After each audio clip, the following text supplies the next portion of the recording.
Welcome to our next talk by Zsófia Herendi on improving your model by understanding the persona behind the user.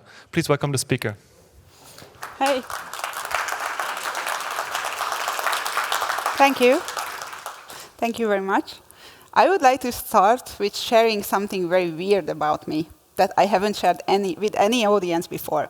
It is like I really like the smell of old trains. Like this one, really. So this one here, this particular one, was built here, right here in Berlin, in 1882. So it's pretty old and still operational. This is the only one in this category in the world that's still operational. So nice, right? This photo has been taken at the Railway Museum in Budapest, Hungary. Can you believe that there is a conference held there? It's a huge one, so like more than 2,000 attendees.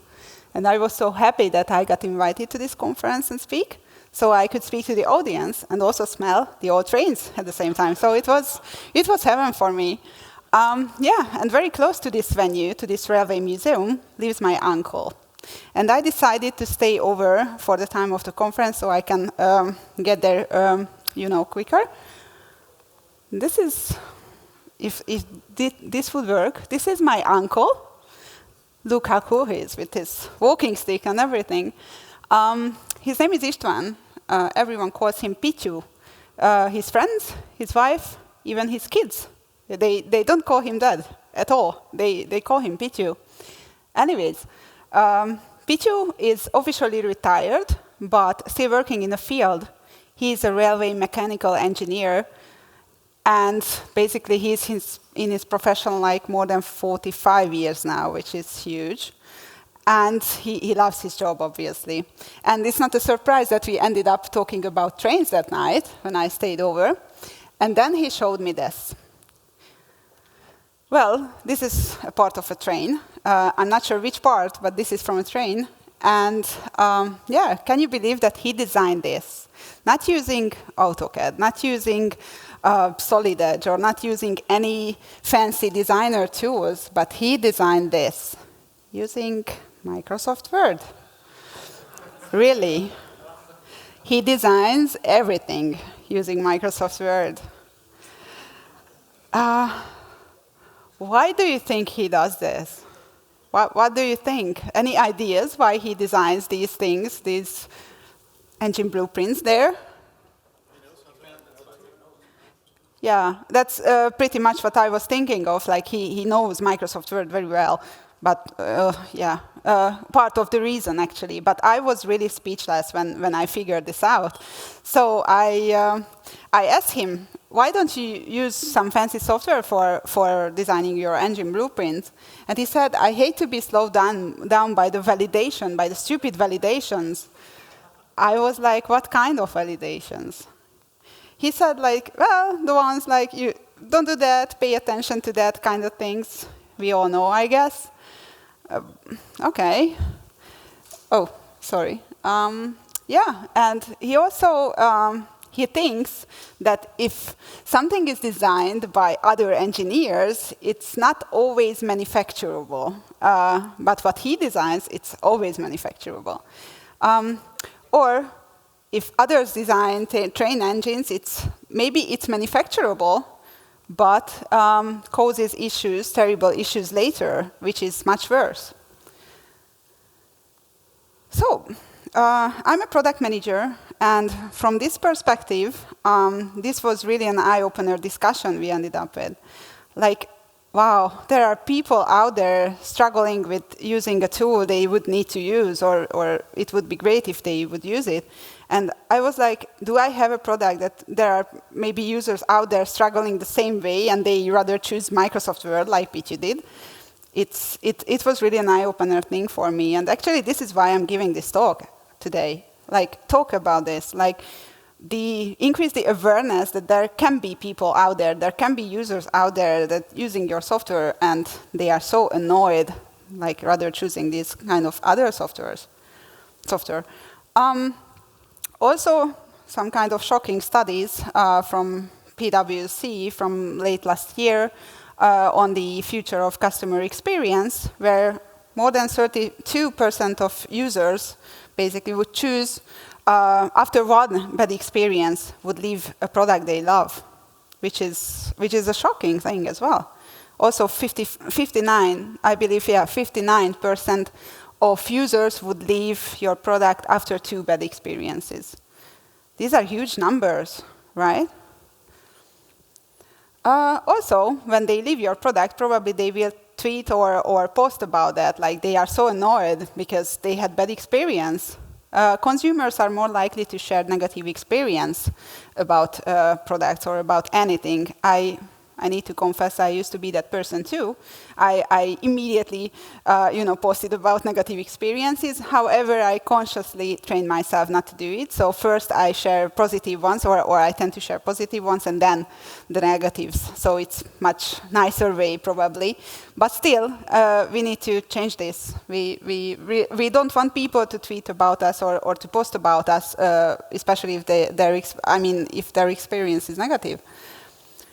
I told you, I used to be that person, so some of one post is an example, but I always tweeted, or I always posted the bad experience first. But good news is that more than 90% of users would repeat their purchase after a positive experience. So we can be a bit more relaxed now, but not fully. So as I mentioned, it's very, very important to talk about these different user types or these different people out there. We need to know if there are people out there like Pichu existing, and we want to be aware, we want to take care of them. And we obviously want to deliver better experience, positive experiences for them. And we also can use these personas to make a difference. For instance, Pichu, if they are so expert or experienced as, for instance, my uncle, we can maybe use them to, ask them for help and maybe use them for giving us ideas for our new business innovation or business ideas. Like, I don't know, they are fed up with the stupid validations because they are so expert. So let's use them to create a completely new on the market, maybe a newbie engineer onboarding tool or something. So we can use these personas, but we can only use them if we know that they are existing. Yeah, this is not Tom Holland. This is Nick Tune. And Nick Tune's Blackstone core, so this is a term actually was coined by Nick Tune, and also the core domain pattern, where you have a generic subdomain and you are working on, and basically it's way more important than you think. And maybe later on it can become your core. Why do I tell this? Because, yeah, it also can happen if you ask for these people, these so experienced users' help to make a difference, to make a new business innovation. Like Blackstone core, like Slack did actually, or how Slack started, if you know that. So Slack started as an internal chat system in a video gaming market, and basically it wasn't that successful, and they turned their internal chat system into a product, and now they are a multi-billionaire company. So I just say it's good to be aware if there are people out there who can help you even in business innovation. And I'm not saying that we don't care about these personas, these different types of people, types of users. I'm sure we care about that, right? We are sitting here on a DDD conference, so we care about them. But I just want to highlight that it's very important, and it's getting more important, more and more important to care about them, to map them out, to visualize that we have these people, and to make it explicit towards the other teams we are working with, and towards the organization, that we have all these different types of people who are buying and using our products. And where to start? I would recommend to start at the business model, where you have the customer segment you are delivering value for. And here, for the sake of example, this is online grocery shopping domain. We are now 2 different customer segments for here, like meetup sponsor companies and online grocery shopper. And From here, you need to break it down, break the customer segments down into a couple of identifiable people. These will be your personas. So here, busy working people, for instance, people who cannot leave their homes, or people with eco-friendly mindset, or can be others as well. So if you break down your customer segments into these identifiable people, these are the personas you need to map out to increase your awareness. Persona mapping is the creation of realistic profiles of target customers. Basically, it's like you step into customers' shoes. It's a very easy way to do that. And there are a couple of frameworks out there, obviously, you can use, like Empathy Map, and all these different frameworks talk about more or less the same things, like what our users or what these personas feel and think and see and talk about. I always choose what's useful for me. I've created also a special framework for this. You will see in a minute.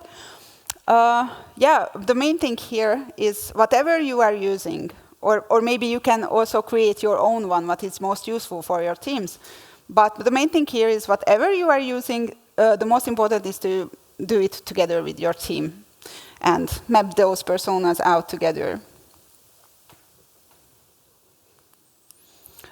This is the framework I'm using. I mean, these are the information I like to map out about a persona, which which works very well for me, for my teams, and actually what works so far. I like to map out the personal and background information. I really like to map out the tasks and responsibilities, so what are their jobs to do on a daily basis. Very important to map out why buying, why these people are buying or would buy our product or services, and what they would be using that for. Without this, we don't know whether we can deliver them value.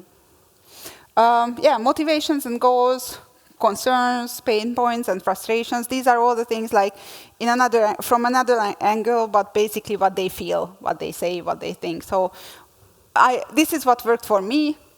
I'm not sure which one would work for you, but you can create your own one. Very important thing as well, to stay in context when you are mapping out your personas.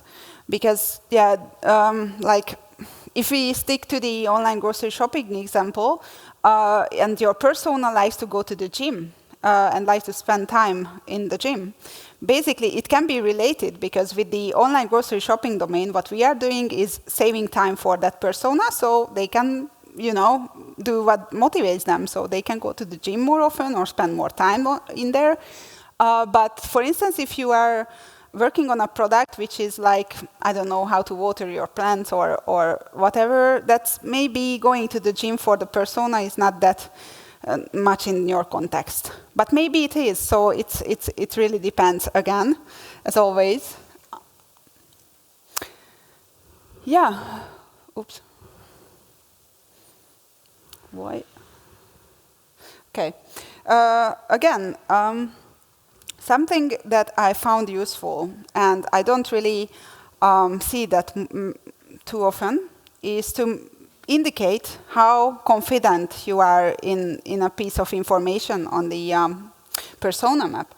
So for instance, is that a gut feeling that you think that they like to go to the gym?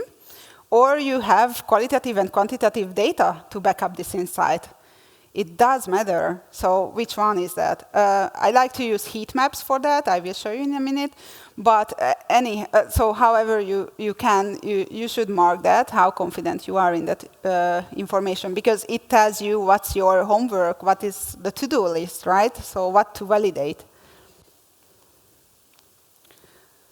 And how to put so much information together about people we don't know in specific cases. Like, you can use user interviews to learn about them, to go deeper, to learn about their requests, their needs, their anything. So depending on your product and depending on what you want to figure out about them. The most important thing is to have the right people interviewed. And interview enough of them. Which, yeah, so there is no magic number, of course. It's very difficult to tell how much is enough, how many is enough. But basically, when you reached that confidence level, let's say, so when you uncover the majority of the information you need to progress, and also when you feel repetitive of your interviews, the information starts to feel repetitive, and yeah, that's probably the time when you might want to stop these interviews and back up the insights you got. Also, yeah, you should ask open-ended questions from the personas, so it's much easier, not the leading and biased questions. If you ask open-ended questions, it's even yeah, let's say it's easier to tell when to stop, because they will go deeper and deeper by themselves, and they will tell you about their processes, their jobs they do, and actually you can feel when you uncovered enough information. And how to do that if you don't have direct access to customers? So if you cannot do the interviews, how to gain information about them? Well, look around. I mean, there can be people around you who can have direct or who has direct access to customers, to personas. So ask them questions and learn about customers in this way. I mean, talk to these people. Or do your own research, because there are so much information out there, so you can do your own research, basically. Or dog food context. Use your own product and step into customers' shoes, or, I mean, become a customer. And, yeah, use your own product and gain insights this way. I do it a lot, by the way. Put surveys together. Don't forget to include UX professionals in here. Put surveys together and send it out to customers. And role play. Well, this is an interesting one. So I used to work in a domain that was so unknown in Hungary, and not even the domain, but we didn't have any customers in Hungary. But our chief product officer was in the US, and how our other customers, so how all the customers basically. And we, well, it was his idea first. He role-played the customers for us. So the different types of people, 4 or 5 personas actually. He role-played, he recorded those role-plays and sent it to us, and we could learn about the customers this way. And it was a really fun way, and also very useful one. Yeah, and if you end up having a lot of personas, how to start, how to move forward? You might want to prioritize them. You might want to prioritize whose problem to solve first. But how to prioritize? So you can think of them in many different ways according to your organization's and product's priorities, of course. But you can use importance of the specific persona's user goal, for instance, as an aspect for prioritization. Or you can use size of the user group, like maybe those are different sizes, I mean more those different personas. Or frequency of the usage or value of the user for the organization. These can be all aspects, or any other, of course, if you can come up with others. These can be all aspects that you can prioritize your personas based on. Or you can also choose another visualization method, so you can indicate the size immediately there, and this can generate very useful conversations already, so immediately with your teams. There are a couple of challenges, of course. Until you don't have the habit of meeting customers regularly, all these things on your persona maps are just assumptions waiting to be tested, right?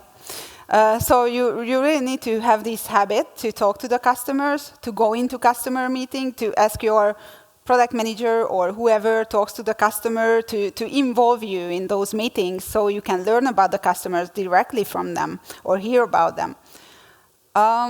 Yeah, and only draw conclusions then. So you have regular meetings, and you can distill this information later when you start to see some trends emerging from your from the insight. Yeah, we talked about the irrelevant information, like if you remember for the gym example, going to the gym example, and if you end up with dozens of personas, you can basically prioritize them according to different aspects. And confidence level, you can mark the confidence level, and it helps you to move forward. And this is a very important question to ask. Whether you know what the users are trying to achieve, obviously, I mean not obviously, probably this will come out from the persona map, but this is important to ask from time to time. Whether you know this, or you just know what your product allows them to do. Because it can be dangerous if we just know what the product allows them to do. 76% of customers expect companies to understand their unique needs and expectations. So how else could we do that? How else could we understand those unique things without mapping, visualizing these problems they are struggling with? They are, so how else could you deliver any useful solutions to them if you wouldn't map that out? Here is an example, of course, about Pichu. I used the Heatmap kind of thing for marking confidence level, or we used. Basically, the green, maybe not that visible, but the green ones are the ones that we are pretty confident in that. So we don't really need more interviews on that. But the yellow ones are the ones that are, okay, we don't need the assumption to validate immediately. It's okay later, but we need to validate. But the red one here is something that we need to validate ASAP, because we need that for progressing, for moving forward. And actually, this design train engines, it's not red because I'm not sure whether Pichu is designing train engines or not. It is red because we don't know at this point whether Pichu will use this product, this theoretical one, this product for designing train engines, or maybe he will use that for something else. So I just marked the confidence level with the heat map visualization. Yeah, this is another format of mapping personas. It's an empathy map. Like I also marked it with some emojis. So however you feel useful, I just wanted to show with these examples, like however it helps for your team. It's very important to make sure everyone has easy access to these persona maps. So, store it in a shared folder and make sure that everyone knows the link to that and learn about those. And how does it relate to DDD and all these things we are doing here? Except that we should originate everything basically from the persona's need. But also, by the time you start putting those yellow stickies on your event storming wall, so by the time when you jump into modeling, you need to learn about these people. So you need to know when you put that yellow sticky there, that actor, we need to know who those are. I mean, we need to be aware whether they are struggling with our already, or if that's a to-be software or to-be product. Basically, we need to, avoid the situation that they would be struggling.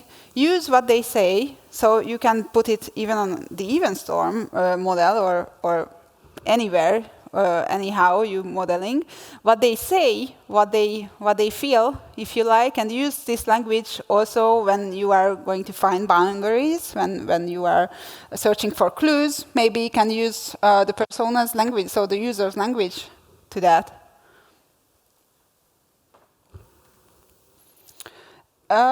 If you are in a product-led environment, where your product is in the center, you might have these personalized onboarding journeys for the customers, for the different types of users.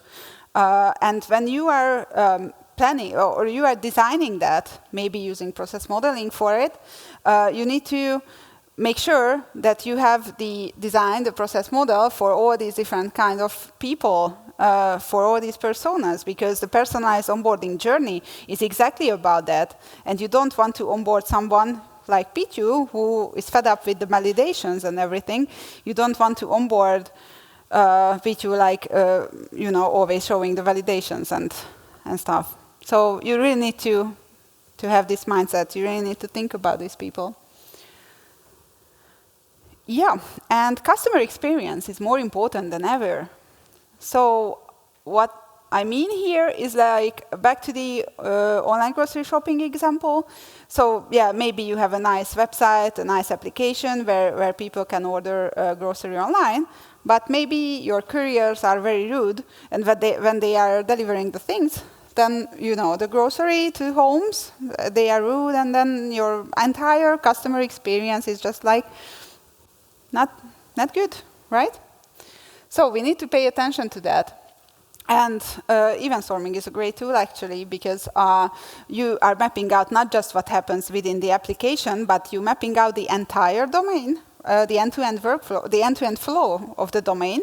So this is the place where you might want to talk about the entire customer experience.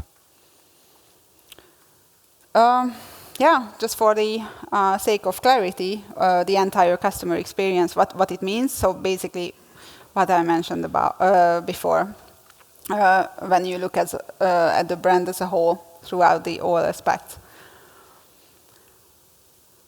Yeah, I wanted to buy a new bed for my dog, Sunny. And yeah, I found one with this memory foam in it and everything. I found one. The website was very nice. Prices were good as well compared to other websites. The order process was very smooth. Payment was easy. So I had it was overall a satisfied experience. But yeah, except that 4 days, nothing from them. And after 4 days, they sent me an email that, oh, this particular item is not available. Nothing about my money, nothing about anything, like it's not available. Okay, I replied to them, and I sent them a bunch of email back. They haven't replied for another 2 weeks or so. And then they replied, and they said that, okay, so here's the supplier's email address, who is the supplier of this particular dog bed, so I can discuss that with them. Okay, so, and still no money back and nothing. So like, it's, it's so frustrating and it's like, the entire customer experience was bad, I can say. I won't, buy anything from them anymore. And I haven't, actually, yeah.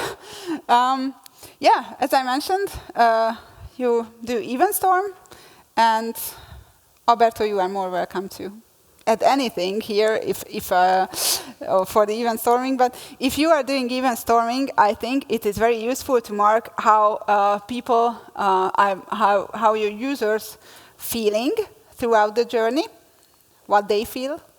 And if there is a point where you feel that, yeah, we need to discuss this in more details, yeah, then you can apply any kind of mapping that's useful for you to talk about that.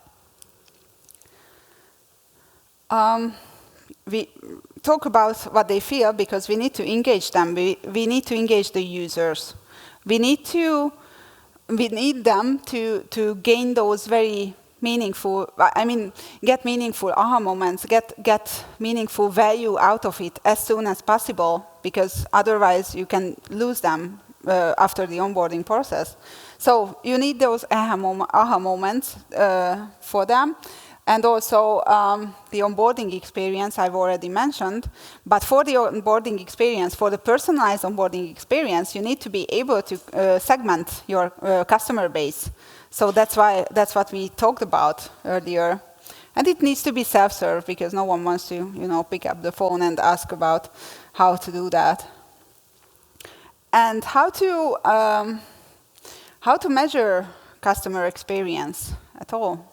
So analyze customer satisfaction survey results, actually. look at that, gain insights, iterate, discuss with your teams. Look at customer churn. I mean, look at the rate of customer churn and look at the reasons, most importantly, the reasons behind the churn. And you need to be able to see whether it's increasing or decreasing. However, there is the Andrew Michaels guy who does this churn FM, which is really great. He talks about stop focusing on keeping your customers. Stop focusing so much on customer churn and focus on delivering value to more people. How to deliver value to more customers, to more users, right? So he talks about this and everything else. He is so expert in customer churn topic. Actually, he is doing this churn FM and this topic, deep diving in that for more than 3 years. So this is very good. I would really recommend this. Or create a forum for your customers where you can hear about their requests, their needs, their struggles, and even they can discuss that with each other. And also analyze the support tickets coming from customers or users. And if there are recurring issues, then you need to do something about that. Maybe this slide is for me. Because so when you coding or when you designing your architecture or architecting your software, actually you might feel like, what do I care? I mean, personas, many people using my software, okay, but what do I care when I'm coding? Well, you are creating that experience. So remember to customers who are leaving after one bad experience, and remember that they are more likely to share this negative experience with others. So you can do something against that when you are coding, when you are designing your software. So you are the ones who needs to keep this in mind, and basically who can do against that. You basically write the experience, right? These are different. So no matter what technique you use, no matter what modeling technique or what collaboration technique you are using, event storming, domain storytelling, example mapping, core domain charts. And yesterday I attended Christina's impact mapping, which was great, and it was an eye-opener for me as well, because it cares about personas even more than I thought before. So you need to start the entire thing from the personas, basically. I mean, that's when you can get the results. So no matter what you are using, the main thing here is that you need to be aware with all these different kind of users acting in your, or comes into play in your domain and in your software. Or whenever it comes to validating boundaries, you might know about this ISH technique, like independent service heuristics. Some time ago, Nick and Matthew talked about that. Basically, those are 10 questions as a rules of thumb, helps you generate the generate the conversations that needs to be happening in order to decide whether your service boundaries are right or wrong, or how to improve. So within those 10 questions, actually there are at least two, which directly about the customer, which are directly about the customers and the personas, actually. Because number 3 is you need to be aware with those customer segments I showed you in the business model earlier. So do we know who are those customer segments we are delivering value for within that service context? And the other question is the question number 6. It's really whether we can articulate those different kind of people, different kind of personas who are using that particular service. Yeah, so some time ago, I spoke to a CEO of a startup, and he said he doesn't believe in buyer personas. He said this, exactly this. And he means he didn't feel that his product is ready. He never showed him to customers, and basically they always developing it, improving it, whatever, and they haven't validated anything, basically. And the problem with this is that if there is a real market need, if there is a real demand on the market for this, if there are real people struggling out there with something that you can solve with that product, you shouldn't hold back information, because then your competitors will be there earlier than you. You need to be in this 10% of startups that not failing. So only 10% of startups succeed. And this is because basically they can read the market demand correctly. And what you can do with the persona mapping as well, you can read the market demand. You will reply to real customer needs and real customer requests. I wanted to devote this slide for questions originally, but now I just would like to use this for you to think of. I mean, this is just for you, so I don't want to ask or something, but you want to think of a recent modeling session you had with your team or in your organization, and think about how much you considered the persona there or the actor, so how much you knew about them. So not at all, nothing at all, or on the other hand of the scale, like you also did the persona mapping, for instance. Just for yourself. If you want to share, obviously more than welcome to share. But you just need to think about that, how much you consider these people. This is your walk-away slide.